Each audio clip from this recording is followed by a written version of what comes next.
जो महापुराण की कथा कह रही है, भगवान शंकर का गुणगान कह रहा, शिव तत्व कह रहा।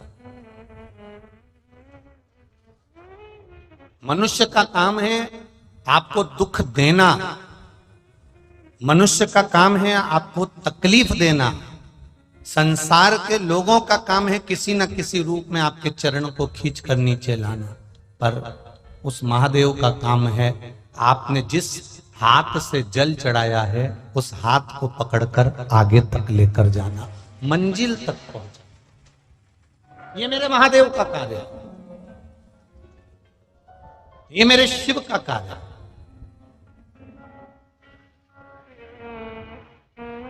100 साल की उम्र यदि आपको चाहिए तो 100 साल का भजन भी तो होना चाहिए।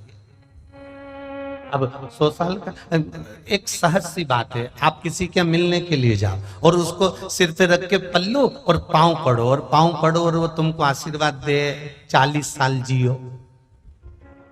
कितने साल? बोलो बोलो जम के जब बोलो 40 साल जियो। तुम्हें अच्छा लगेगा कि बुरा लगेगा? अरे जम के बोलो जरा, बुरा लगेगा ना। तुम्हें आशीर्वाद कौन सा चाहिए? जम के बोलो जरा, 100 साल जियो। तो जैसे उसने बोला 100 साल जियो, तुम इतनी खुश हो जाओगी कि मुझे आशीर्वाद मिल गया 100 साल जीने का। और जैसे ही किसी के चरण छुए, प्रणाम करा, पांव पड़ा, किसी को नमन करा और किसी ने कह दिया 30 साल जियो, तो कितना बुरा लगे। मतलब आशीर्वाद तुमको चाहिए पूरा पूरा कि मैं 100 साल जीऊं, तो फिर भजन भी तो चाहिए कि तू 100 साल भगवान का भजन करती रहे और ऐसी की ऐसी रहे, शिव की भक्ति में डूबी रहे। ऐसा स्मरण हमारे भीतर भी तो होना चाहिए। उम्र चाहिए 100 साल की। कोई अगर कहीं का आशीर्वाद में इतना भी कह देना 1 साल कम करके, मात्र 1 साल कम करके तुमने धोख लगाई, प्रणाम करा, नमन करा और किसी ने आशीर्वाद दे दिया 99 साल जियो, तो भी तुमको बुरा लगेगा। अब 1 साल ही कम करा है ना उसने, तो पर तुम्हें बुरा लगेगा, निश्चित है बुरा लगेगा। कोई 98 साल भी बोल देगा ना तो बुरा लगेगा। तुम्हें कितनी चाहिए कि 100 साल जियो, ये आशीर्वाद होना चाहिए। उसी तरह तुम्हारे भीतर ये भजन होना चाहिए कि मैं महादेव के मंदिर में अगर 100 साल जिंदा हूं तो मेरे महादेव इन पांव को, इस शरीर को ऐसा बनाकर रखना कि 100 साल तक तेरे पर जल चढ़ाती रहूं। इतना मेरा शरीर अच्छा बनाकर।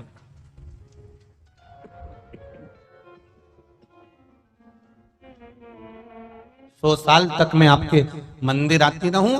100 साल की अगर मेरी उम्र है, 70 साल की अगर मेरी उम्र है, 80 साल की मेरी उम्र है, 90 साल की अगर मेरी उम्र है, 100 साल अगर मेरी उम्र है, तो तेरे मंदिर में आकर मैं तेरा भजन करती रहूं, तेरे मंदिर में आकर मैं जल चढ़ाती रहूं, तेरे मंदिर में आकर मैं तेरा गुणगान करती रहूं, तेरे मंदिर में आकर मैं हमेशा भगवत कीर्तन करती रहूं। ऐसा शरीर बनाकर रखना मेरे महादेव। इस शरीर को कहीं हॉस्पिटल में ले जाकर या पलंग पर इसको पटक मत देना, क्योंकि आज के जमाने में दुनिया के लोग तुम्हारी बीमारी में पैसा खर्च कर देंगे। आज के जमाने में दुनिया के लोग तुम्हें हॉस्पिटल में ले जाकर जमा कर देंगे।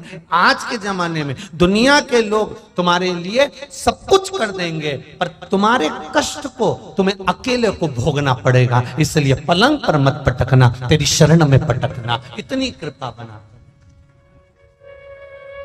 अंत समय प्रभु आना पड़ेगा, वचन दिया तो निभाना पड़ेगा।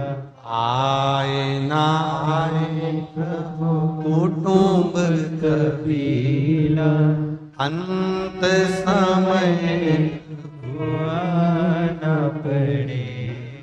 ओ वचन दिया तो निभाना पड़ेगा, ओ अंत समय प्रभु आना पड़ेगा। आपकी कृपा से मुझे मिले ये शरीर आपने दिया है तो संभाल दिया आपने।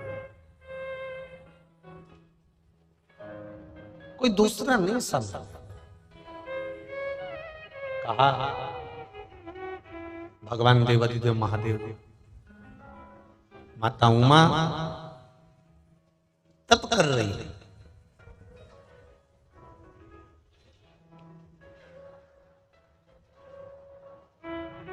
और माता उमा एक अंगूठे पर अपना पांव टिकाकर तप में लीन है, और तप में लीन होने पर देवाधिदेव महादेव ने आकर उनको दर्शन दिया। माता उमा को दर्शन दिया।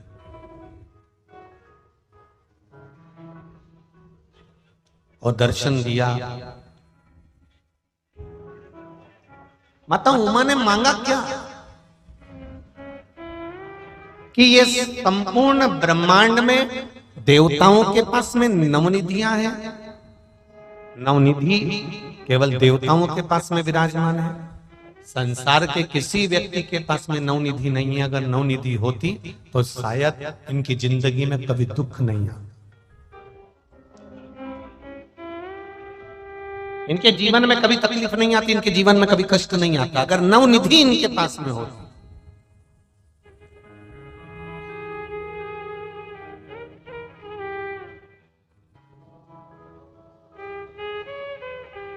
एक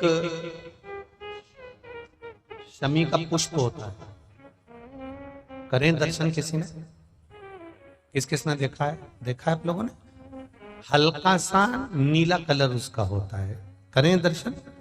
शमी का पुष्प, एक शमी का पुष्प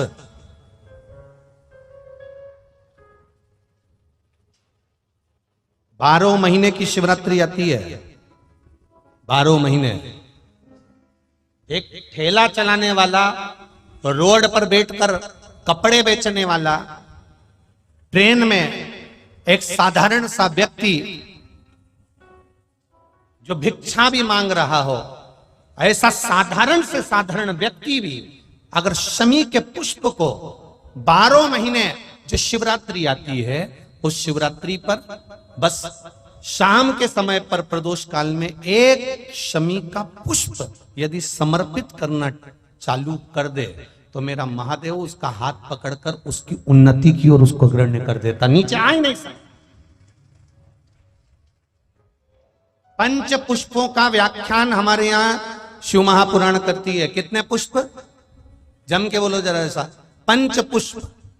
एक एक पुष्प की महत्वता आपके जीवन में होना चाहिए। कभी आपने विचार करा होगा कि भगवान कृष्ण जब रुक्मणी जी को लेकर आ रहे थे तो रुक्मणी जी के भाई की 5 चोटी भगवान कृष्ण ने क्यों कर दी? भागवत सुनिए सबने।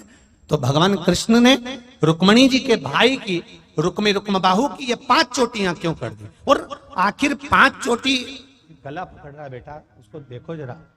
5 चोटी अगर भगवान ने रुक्म बाहु की, भगवान ने कृष्ण ने रुक्मणी जी के भाइयों की अगर 5 चोटी करी, तो वो 5 चोटी करने के बाद मेरे भगवान फिर रुक्मणी जी को ले जाते शंकर भगवान की आराधना के लिए क्यों रुके? शिव की आराधना करने के लिए आखिर महादेव क्यों रुकते और क्यों वहां पर पंच पुष्प समर्पित करते?